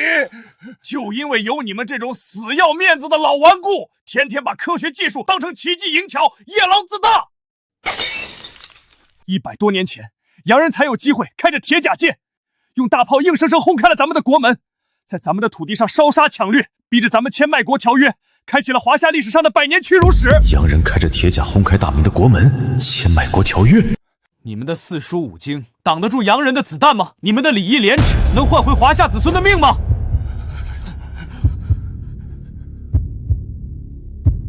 这是什么时候的事情？大明被鞑子灭了以后，鞑子怕汉人翻盘，就用八股文控制汉人思想，严禁发展科技，才导致我们落后西方100多年。什么？你说大明被灭了？好匹夫！你想让咱华夏子孙被人当猪狗杀吗？咱今天活劈了你！我操！老黄你干嘛？吵个架你动真刀？你们这破村子不仅穷还不讲法，扫黑除恶没扫到你们村是吧？我操！老黄你干嘛？吵个架你动真刀？你们这破村子不仅穷还不讲法，扫黑除恶没扫到你们村是吧？雄鹰这次遭了这么大的罪，身子骨肯定发虚。这虎头袄用的是上好的丝棉絮，穿上驱邪保暖。娘娘，您这2日咳得越发频繁了，奴婢这就去请太医来把脉。娘娘，来人啊，传太！不许声张！娘娘，您的凤体要紧啊！崇八最近在忙军机处的事，若是前朝知道我病重，那些酸奴定会借题发挥，说秦先生的心学是妖邪之物，冲撞了风水。先生是为了大明的百姓不挨饿，我这老婆子绝不能在这时候拖后腿。娘娘，天塌了！皇爷在中山拔刀了，要活劈了宋老学士，太学生全被锦衣卫拿刀围了。宋濂若死，天下读书人的心就寒了，崇八必将背上千古暴君的骂名。北城，去中山！学生全被锦衣卫拿刀围了。宋濂若死，天下读书人的心就寒了，崇八必将背上千古暴君的骂名。北城，去中山！父皇，咱这是替你铺路。这群人怎么全都跪下了？妹子，你怎么来了？宋林不能杀，你杀了他以后，大明谁还敢对你说真话？你想毁了大明吗？好，咱不杀，咱听你的。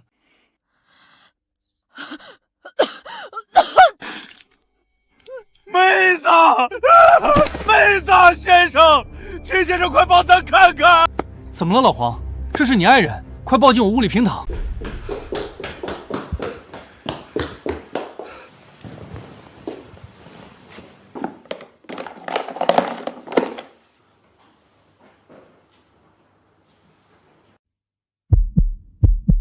秦先生，大仙，你救救他，你用仙法救救他呀！老黄，脉搏停了，这是长期劳累导致的心力衰竭，准备后事吧。你是神仙，你救救他，你一定有办法的。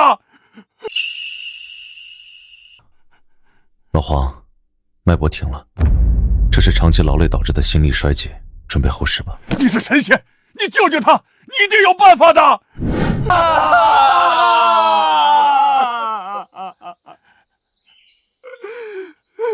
秦先生如果能救回国母，老臣愿以死谢罪。这哭声太惨了，还好系统给了现代化医疗工具，死马当活马医了。小何，拿来 AED 除颤仪和强心针。老黄，去把门关上，谁也不许进。小何，你给黄夫人打针。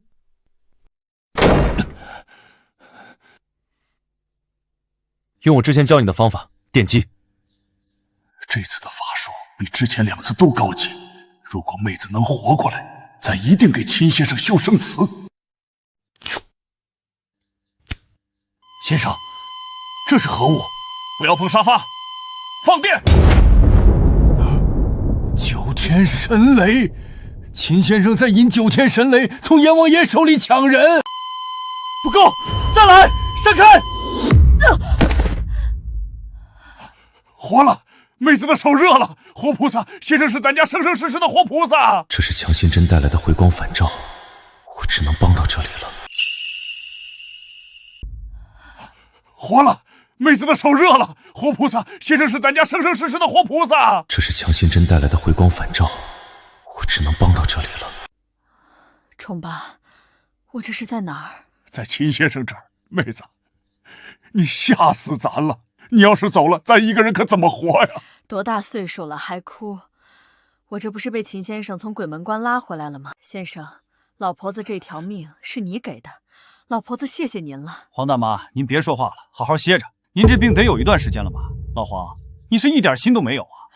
虫爸，这不怪你，是我刻意隐瞒的。宋老呢？老匹夫差点害死你！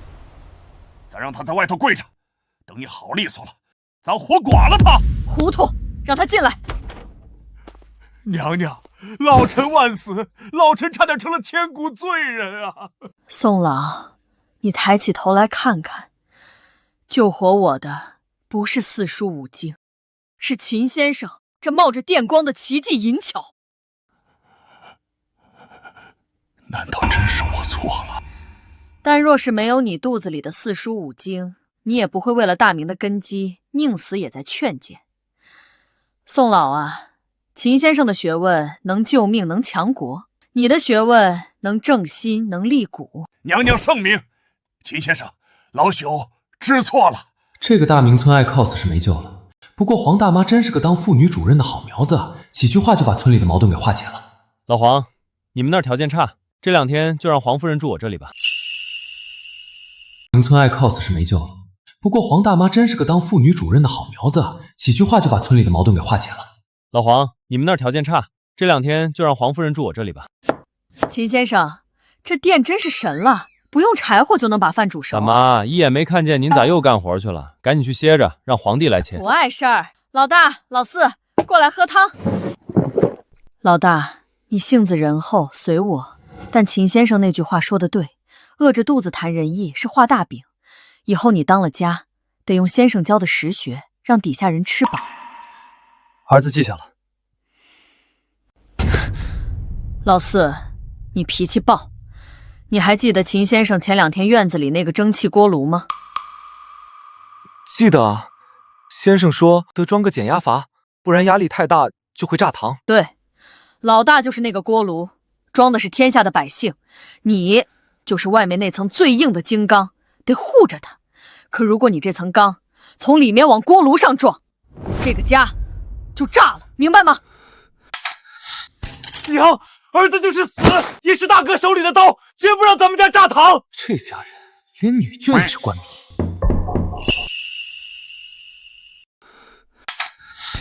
娘，儿子就是死也是大哥手里的刀，绝不让咱们家炸膛。这家人连女眷也是官迷。得，你们老2口亲近吧。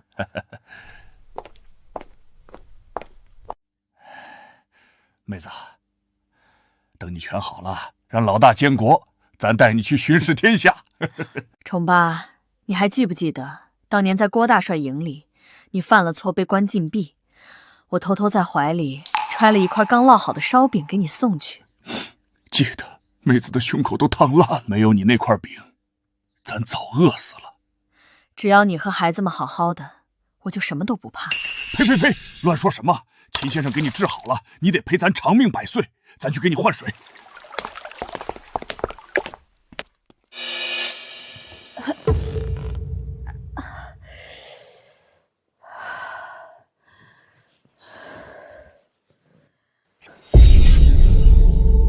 不好意思，我拿个东西。秦先生，我听小何说，这个叫小爱的法宝能把人的声音永远留下来。是，只要录下来，它能放一辈子。先生，虫八脾气不好，若有一天我不在了，能拴住他这头老虎的绳子就断了。先生，能不能帮我录一段话，留在这个盒子里？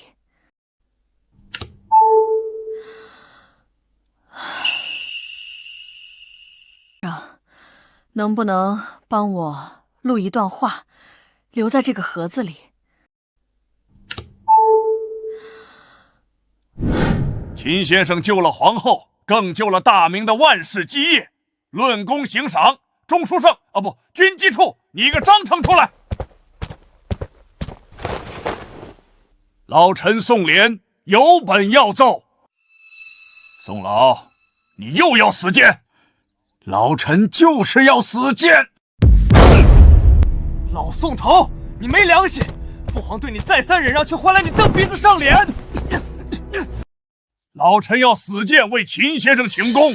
臣已联络江南、山东等地士绅大儒，共筹集白银20万两，准备在西湖畔孔庙旁为秦先生修筑生祠，塑纯金法身。老臣还要奏请陛下尊秦先生为圣师，将其格物之学编入太学，与四书五经并列，传至后世。父皇，儿臣复议。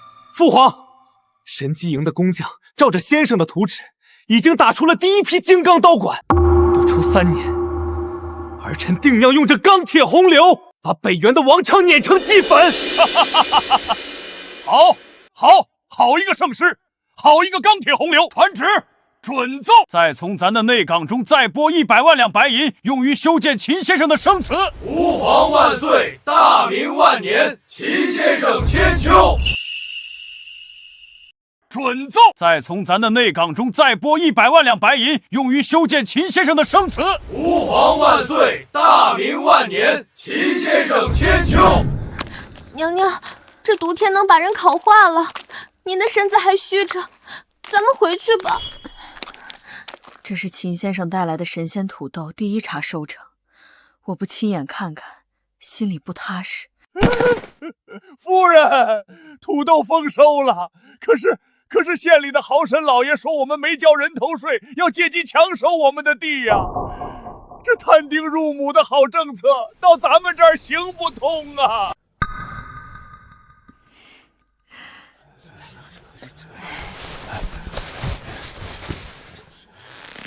乡亲们别怕，陛下亲自立下的良法，天王老子也改不了。这是我家里省吃俭用攒下的，拿去换些米粮和盐吧。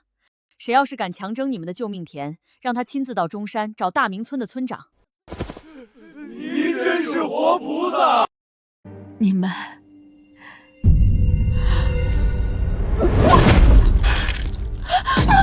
娘娘！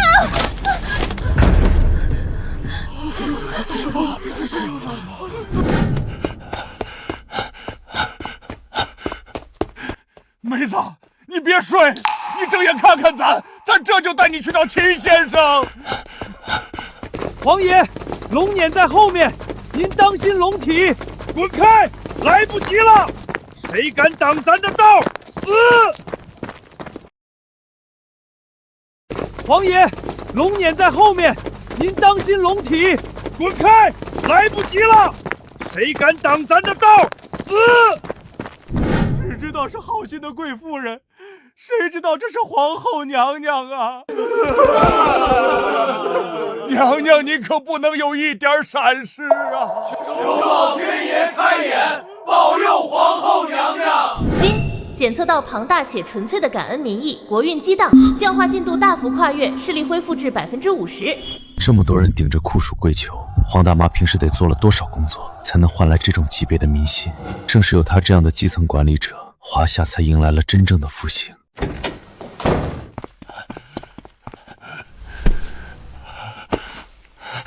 先生，请您务必要……老黄，你起开！今天，不管是从阎王手里，还是死神手里，我都得把黄大妈给你抢回来。还请秦先生施法救我爱妻。今天，不管是从阎王手里，还是死神手里，我都得把黄大妈给你抢回来。还请秦先生施法救我爱妻。该死，广谱抗生素用完了，多脏器衰竭引发的全面感染，必须上提纯青霉素。先生，何为青霉素？去哪儿买？我让二虎去买。二虎在，来不及了，等你们翻出大山，什么都晚了。买不到，我们自己造。黄标、黄帝，都给我滚过来！这是一场生物化学的奇行军，我只教一遍，错一步，你们娘就死定了。听懂了吗？懂。先生下令吧。黄标，研磨木炭，做活性炭过滤层，铺3层纱布，不许有任何杂质。朱棣，控制温度，用冷水萃取，不能热，热了全毁了。老四，手，别管我，继续。先生，下一步怎么做？最后一步提纯，快，再快点！老天爷，给点时间。先生，下一步怎么做？最后一步停纯，快，再快点！老天爷，给点时间。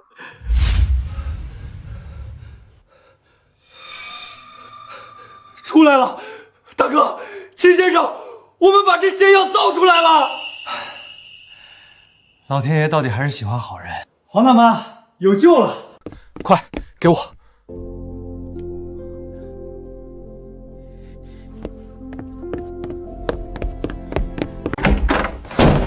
爹娘，药配好了，娘有救。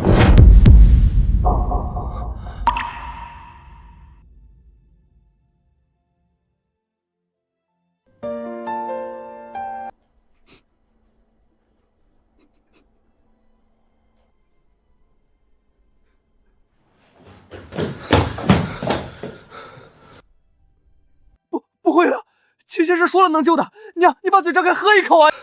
出来了，大哥，秦先生，我们把这仙药造出来了。老天爷到底还是喜欢好人。你给我住嘴，回宫！别喊了，你娘她刚刚走了。不会的，我娘吉人自有天相，一定还会有办法的。你给我住嘴，回宫！宋言。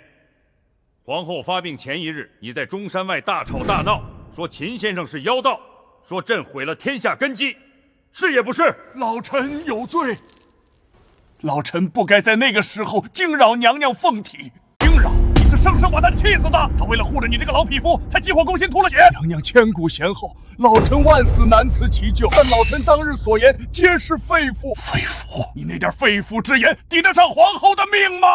二虎！把宋濂拖到午门，凌迟处死。末相在，传旨，坤宁宫36个贴身宫女全部赐死，给皇后陪葬。臣谢恩。父皇，刀下留人。母后生前最敬重宋师，你若杀他，母后在天之灵如何安息？你闭嘴！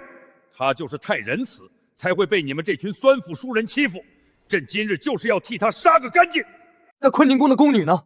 她们是受了母后的严令才不敢声张。父皇杀她们，是在陷母后于不义。你还敢教训你爹？咱的发妻没了，杀几个奴才陪葬，还要看你的脸色。父皇，大哥说的对，不能滥杀无辜。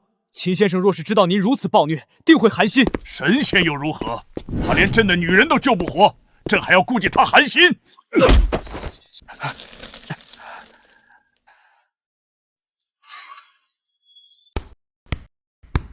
你们两个以为朕真的不敢杀你们？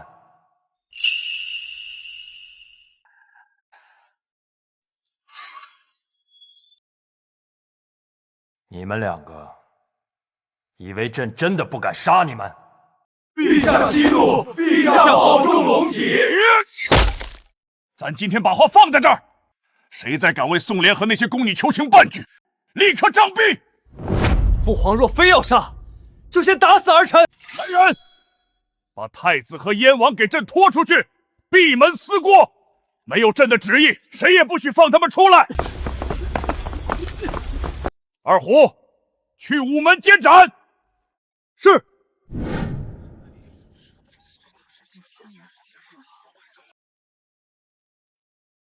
行刑。娘娘，老臣对不起你啊！刀下留人！殿下，退下！父皇，您今日就算是乱箭把儿臣射死，也得听完母后这句话。小爱同学，播放留言。虫巴，世人都怕你，但在我心里，你永远是当年那个连抱孩子都不敢的傻汉子。老大出生的那晚，你发誓要打出一个太平天下，你说绝不让天下的穷苦人再掉一滴眼泪。可是虫巴，天下太平了，你却成了那个让所有人掉眼泪的人。我走了，没人能拽得住你了。把刀放下，给后代积点德，给百姓留条活路。好好听秦先生的话，做个好皇帝。把刀放下，给后代积点德，给百姓留条活路。好好听秦先生的话，做个好皇帝。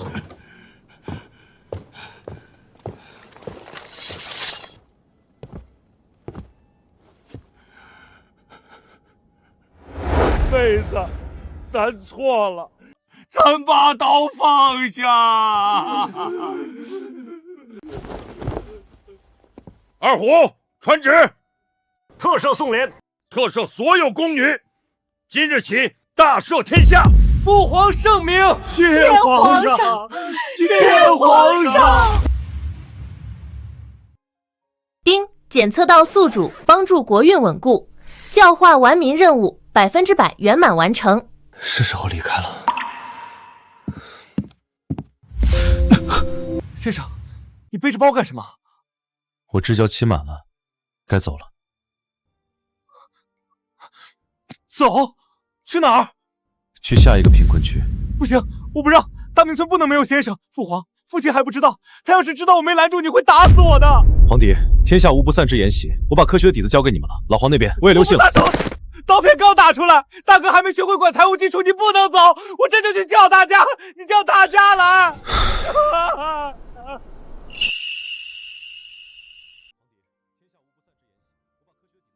老黄那边我也留信了。刀片刚打出来，大哥还没学会管财务基础，你不能走，我这就去叫大家，你叫大家来。我也很舍不得你们，可是外面还有很多人等着帮助。秦先生，你去哪儿？老黄，松手，我教化任务完成了。先生，摊丁入亩刚推下去，您走了豪神反扑怎么办？丁，视力恢复至60%。黄绸缎。老黄，你一个村干部，贪污了不少扶贫款吧？皇爷、四爷，后院那个铁锅炉炸了！我照着图纸拼好的，煤也加满了。酱原鸭呢？那个配件打不出来，漏气，我让人焊死了。焊死了？你把满载燃烧的锅炉焊死了？看来大明村没我还是不行啊！护驾，二虎，带先生快跑！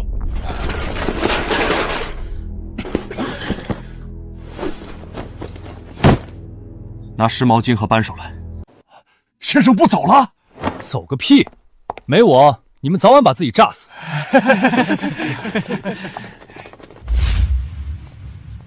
先生，咱们大明村没你不行啊！